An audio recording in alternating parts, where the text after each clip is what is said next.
are starting to burn. Cinder blocks.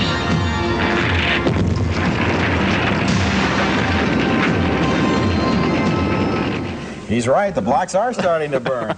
A little girl has the awesome power to make anything burst into flames in Firestarter, one of the new movies we'll be reviewing this week on At the Movies. And joining me here in the balcony is Gene Siskel, film critic of the Chicago Tribune. And across the aisle from me, Roger Ebert, film critic of the Chicago Sun-Times. In addition to Firestarter, we'll also be reviewing a California Fun in the Sun bikini picture called Hard Bodies, and Sugarcane Alley, about the birth of a young writer amid the sugarcane fields and shacks of Martinique. But first, Roger begins with the latest in a growing trend in young musical films, a breakdancing picture called Breakin. The urban dance craze called breakdancing is sort of a combination of dancing and a very heavy-duty acrobatic workout. Big city kids do it on street corners with music supplied by their high-powered ghetto blasters. And this summer, there are going to be a lot of breakdancing movies around. The first one, called Breakin', is here now, starring Lucinda Dickey as a serious dance student who meets a couple of street guys and thinks they're really talented. And in this scene, they decide to join up and form a dance team. Boy, do I have an idea. We'll put together our own act. What a team. The three of you and me as manager. She ain't no street dancer. She knows nothing about what we do. She can learn. Yeah? Oh. You can teach me. Man, now I know we're in trouble. Capture effortlessly. That's the way it was. It happened so naturally. Didn't I know it was love? The next thing I got was you holding me close. What was I gonna do? I let myself go. And now we fly through the stars. Oh, this night will last forever. I've been waiting for you. It's been so long. I knew just what I would do when I heard your song. Fill my heart with bliss, gave me freedom. You knew I could not resist. I needed someone, and now we're flying through the stars. I hope this night lasts forever. Ain't nobody love me better. Makes me happy, makes me feel this way. Ain't nobody love me better. Looking at the first part of that scene, I was trying to think what it reminded me of, and of course it's the old, hey gang, let's rent a barn and put on a show, and that's more or less what they do. She introduces them to her manager, and they rent a rehearsal hall. Well, this is it. You guys can't let me down now. I'm going to call all my friends in the business and get you in that competition. And you better be good.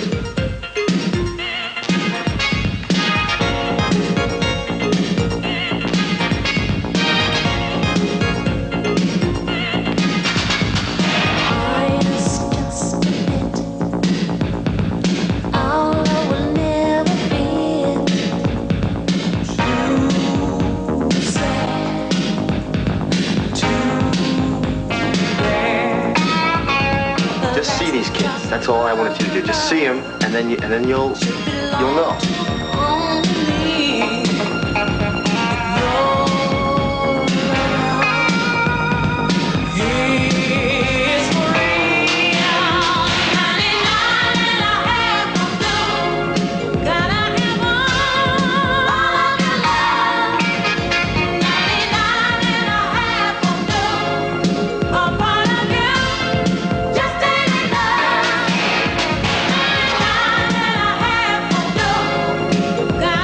It's the most exciting thing that's happened to dance in a long time.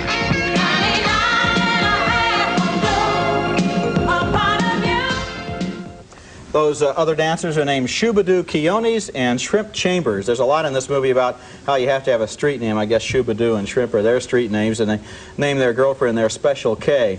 The breakdancing itself is the best thing about this movie. It's amazing the way these dancers can spin around on their heads and do all those weird gymnastics. There's even one great sequence in the movie where a paraplegic who doesn't have the use of his legs is able to break dance on his crutches. It's amazing to see. It's a lot of fun. It's all in time to the music, and I liked watching the dance scenes in Breakin' very much. It's just the other scenes that are no good. They were painfully slow, all filled with all sorts of discussions that nobody in the audience really cares about. Let's have the music. They were loaded down with distracting subplots about jealous dancers and ambitious managers. And Breakin, I think, is basically just a quickie with some good scenes in it to warm us up for the more ambitious breakdance movies that are going to come later this summer. And I liked it. I was caught by surprise because it's obviously a very low-budget affair, but I think you could see, even in the section we just looked there, at the that whole thing with the hands, just those little inserts. That's extra stuff in this movie. And there are things that are not in this picture that I would have thought in a quickie film. She isn't frankly raped. I would have expected that. Probably by the manager. Not done. The manager has his own agenda, and she has her agenda in the work. These young boys have an agenda of their own. They want to legitimize their kind of dancing. They feel... I was caught up with these characters, and the movie in its sort of gritty street reality with those two guys, I thought mirrored what I liked so much about Saturday Night Fever many years ago. You know, I think we've seen so many exploitation films that were really cynical. When you pointed out, for example, gee, here's a dance movie where the girl isn't raped. For a second I was shocked, then I realized you're right. Usually in these films they throw in some really rough stuff for no particular purpose at all. This is a sweet film. It's cheerful. It has high energy. It has great dance sequences. I give it only a marginal thumbs down. It's just because I thought the plot was so dumb, but I love the dancing. I love all three of the dancers. Well, that's an awful lot. You like the dancing and the three characters. That's almost the whole movie. Coming up next at the movies, the little girl from E.T. can now start fires just by staring at something. E.T. phone 911. Please don't make me do anything.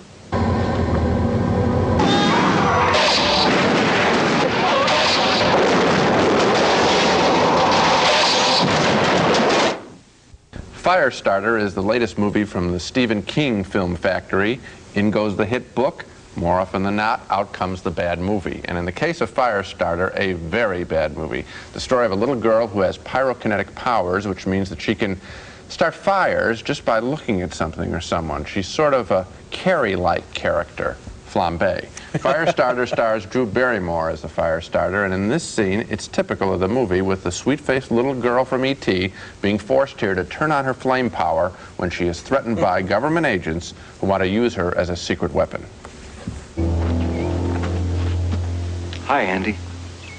Hi, Charlie. Honey, you don't have to run anymore. Go away. Afraid I can't do that, honey. I have my orders. No one wants to hurt you or your daddy. You liar. You're supposed to kill him, and I know it. I'd advise you do what my daughter says. I mean, you know why she's wanted. Remember the soldier at the airport? You met a trespasser. I want you to get the hell off my property. We're government agents, sir. These two folks are wanted for questioning, nothing more. I don't care if they're wanted for assassinating the president. Show me a warrant to get the hell off my land. We don't need a warrant. You do unless I woke up in Russia this morning. If you'll just get in the car, we can discuss all this. Honest to gosh. There's nothing going on here except... We know what's going on. Please don't make me do anything.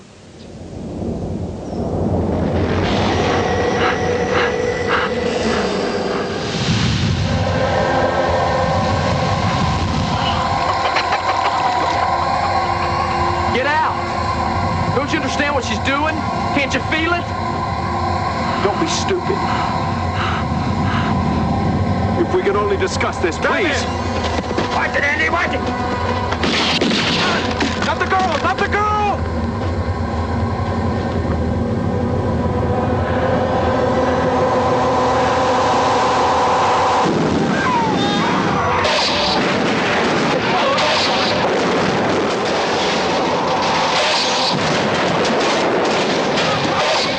I think this movie may be, it's a terrible film. I think this movie may be making an unintentional political point there. You notice that the chickens got out of the way before the CIA did. You know? Okay. Frankly, all we wait for in this movie are the fireball scenes like that, and they turn out to be nothing special. You see the line of fire, the explosion, and then if you look closely, you can see that the human target of that little girl's firepower is wearing a special fire suit complete with head covering.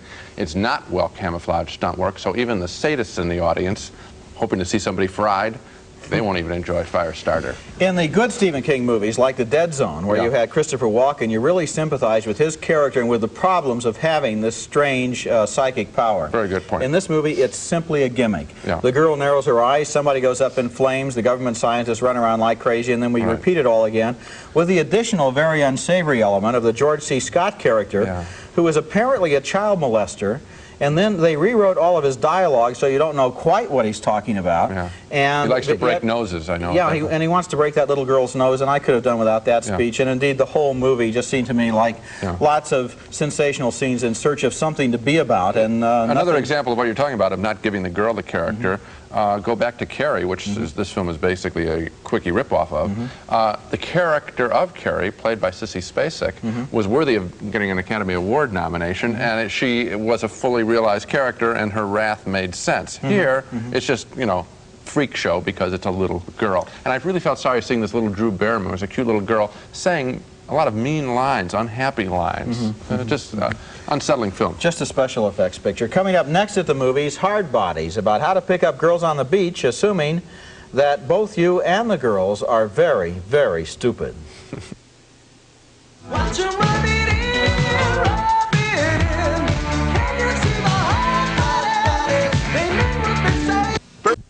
Our next movie is named Hard Bodies, and it's the latest example of dozens of movies which all have exactly the same plot line, which consists of, let's get a low-budget crew together, round up a couple of dozen starlets in bikinis, go down to the beach and shoot a dumb, soft-core sex movie.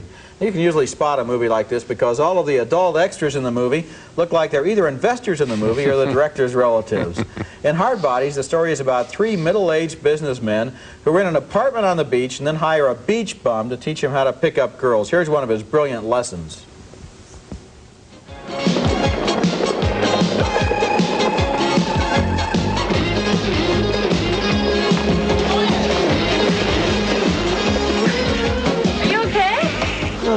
Yeah, I'm okay. I was just watching this incredible-looking blonde skater. I wasn't looking where I...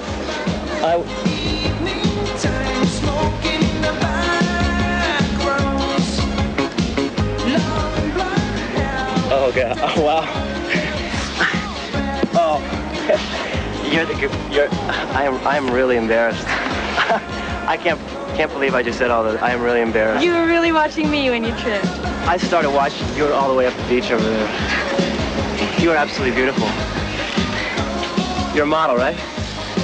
No, I want to be, but right now I'm just waiting tables for a living. You are waiting tables. Well, listen, we are having a party on Saturday night, and practically every modeling agent in this city is going to be there. And I bet you they'd love to meet you. Really? This room is all mine. Can you stand it? Just barely. What are all those mouths? Later in the movie, the beach bum moves into the businessman's beach apartment and tests out the master bedroom with his girlfriend. Let's see, this is the master. And this.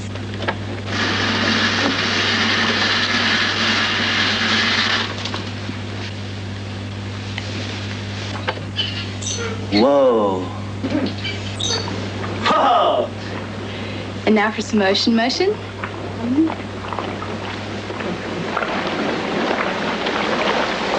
Oh, too cool. Perfect way to write my own room. And now for some atmosphere.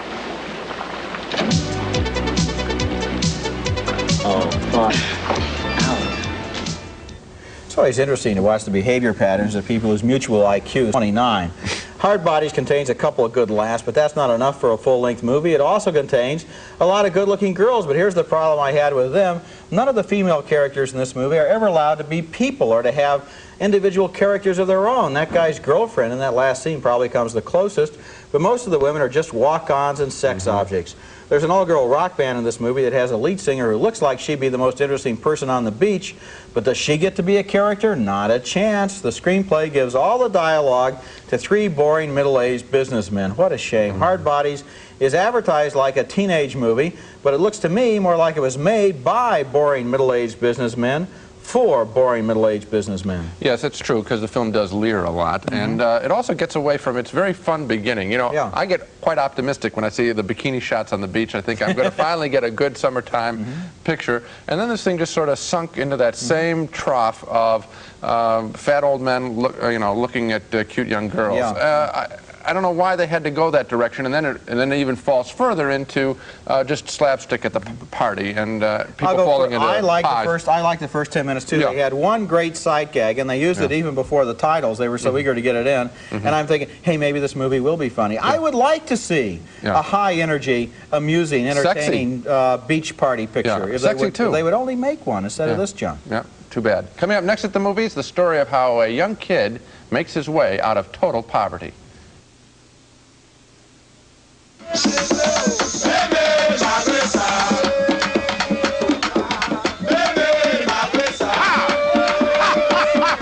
Our next film is called Sugarcane Alley, and it's set in Martinique in 1931, telling the sweet and painful story of how one young boy, with the help of his grandmother and a wise old man, grows out of the shantytown village in which he was born and receives a first-class education which releases the talents within him. But to break out of the cycle of racism that keeps him down, the young boy first must go against the lifestyle of his young friends in the field. Feignant. Ta grand-mère croit peut-être qu'un jour tu seras fonctionnaire.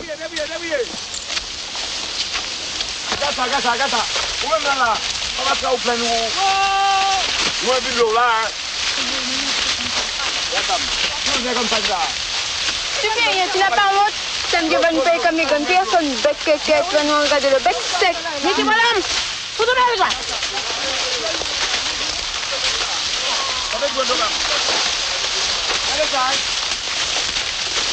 Moi, je veux travailler aussi. Tous les enfants travaillent sauf moi. Petit misérable, tu voudrais que je te fiche dans la canne toi aussi, comme tous ces nègres sans orgueil. Ils foutent leurs enfants dans le même malheur. Sugarcane Alley is full of convincing characters like the little boy and his grandmother there and the old man in the village who believes in sort of a back to Africa movement because he sees the trap his fellow villagers are in. But this very wise film also sees another way of escaping racism that is not by fleeing, but through education. All of that probably makes Sugarcane Alley sound like some kind of goody-goody movie with its nobility that is kind of suffocating if you're sitting in the audience trying to be entertained. But that's not so. The filmmaking by Uzhan Palsi is so simple and direct that at times we believe we are watching a documentary filled with unforgettable characters as real as anyone we've met in real life. I really enjoyed Sugarcane Alley.